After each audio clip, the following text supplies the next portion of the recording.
Copper T അത് കേട്ടപ്പോഴും ഞെട്ടിച്ചുഴിഞ്ഞോ? ഇതെന്താണെന്ന് പോലും അറിയാത്ത നാട്ടിലുള്ള സ്ത്രീകളെല്ലാം ഇത് പ്രശ്നമാണെന്ന് പറയുന്നു അല്ലേ? സത്യാവസ്ഥ അറിയണ്ടേ? പാർട്ണറും ഒന്നിച്ച് ജീവിക്കുന്നവർക്ക് ഹെൽത്തി സ്പേസിങ്ങിനുള്ള ഏറ്റവും നല്ല മാർഗ്ഗമാണ് കോപ്പർട്ടി.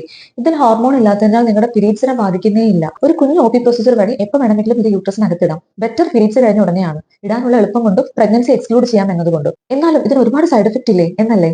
ഇല്ല കേട്ടോ. ഒരു ഫോറിൻ ബോഡി ആയതുകൊണ്ട് പുറത്തു നിന്ന് വന്ന ശരീരത്തിന്റെ ഭാഗമാവുമ്പോൾ ഉണ്ടാവുന്ന ചില അഡ്ജസ്റ്റ്മെന്റ് പ്രോബ്ലംസ് ചിലർക്കെങ്കിലും ഉണ്ടാവാം. അതും ആദ്യം 3 മാസം പുറന്തള്ളാൻ ശ്രമമുണ്ടാവാം. അതിനാൽ പീരീഡ്സ് കഴിഞ്ഞ് നൈലോൺ ത്രെഡ് ചെക്ക് ചെയ്യണം. സ്പോട്ടിംഗ്, ബ്ലീഡിംഗ് എന്നിവ കണ്ടേക്കാം. ഈ സമയത്ത് ക്ഷമ പാലിക്കുക, അല്ലാതെ ഓടിപ്പോയി ഊരിക്കളയരുത്. അവ താനെ ശരിയാവും. വളരെ ചുരുക്കം പേർക്ക് പീരീഡ്സ് ഹെവി ആവാറുണ്ട്, പക്ഷേ കൺട്രോൾ ചെയ്യാൻ പറ്റാറുമുണ്ട്. Copper T infection ഉണ്ടാക്കില്ലേ? പൊതുവേ ഇല്ല. നമ്മുടെ നാട്ടിൽ 80% കൂടുതൽ സ്ത്രീകൾക്കും ട്രീറ്റ് ചെയ്യാത്ത വെജൈനൽ ഇൻഫെക്ഷൻ ഉണ്ട്. അത് ക്ലിയർ ചെയ്യാതെയും ക്ലീൻ മെത്തേഡ് അല്ലാതെയും കോപ്പർട്ടി ഇട്ടാൽ ആദ്യ 20 ദിവസത്തിനുള്ളിൽ ഇൻഫെക്ഷൻ കണ്ടേക്കാം. അതിന് ഇൻഫെക്ഷൻ ട്രീറ്റ് ചെയ്താൽ മാത്രം മതി. പിന്നീട് ഏത് കാലത്ത് വരുന്ന ഇൻഫെക്ഷനും കോപ്പർട്ടിയുടെ മുകളിലോട്ട് പഴിചാരുന്നതാണ് ഇവിടുത്തെ പ്രശ്നം.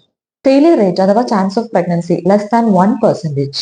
അതും മിക്കവാറും മിസ്പ്ലേസ്ഡ് ആയതുകൊണ്ടോ അല്ലെങ്കിൽ പുറന്തള്ളപ്പെട്ടതുകൊണ്ടോ ആവാം. വളരെ റയർ ആണെങ്കിലും വിത്ത് കോപ്പർട്ടി പ്രഗ്നൻസി വന്നാൽ ട്യൂബിലാവാൻ സാധ്യതയുള്ളതിനാൽ പീരീഡ്സ് മിസ്സാവുമ്പോൾ പ്രഗ്നൻസി ടെസ്റ്റ് ചെയ്യാൻ മറക്കരുത്. ഇതിന്റെ ഏറ്റവും വലിയ അഡ്വാൻറ്റേജ് വൺ ടൈം കൺസേൺ എന്നുള്ളതാണ്. ഒരിക്കൽ ഇട്ടാൽ ഒരു അപ്രതീക്ഷിത ഗർഭം വയ്ക്കാതെ 5 തൊട്ട് 10 വർഷം വരെ സെക്ഷൽ ലൈഫ് എൻജോയ് ചെയ്യാം. ഊരി കഴിഞ്ഞാൽ ഉടനെ തന്നെ പ്രഗ്നൻസി തിരികെ കിട്ടുകയും ചെയ്യും. 99% ഇഫക്റ്റീവ്. അപ്പോ ഇത്ര ഉപകാരമുള്ള കോപ്പർട്ടിയെ കുറിച്ച് അറിയാൻ ചോദിക്കേണ്ടത് നാട്ടുകാരോടാണോ? ഡോക്ടറോടല്ലേ?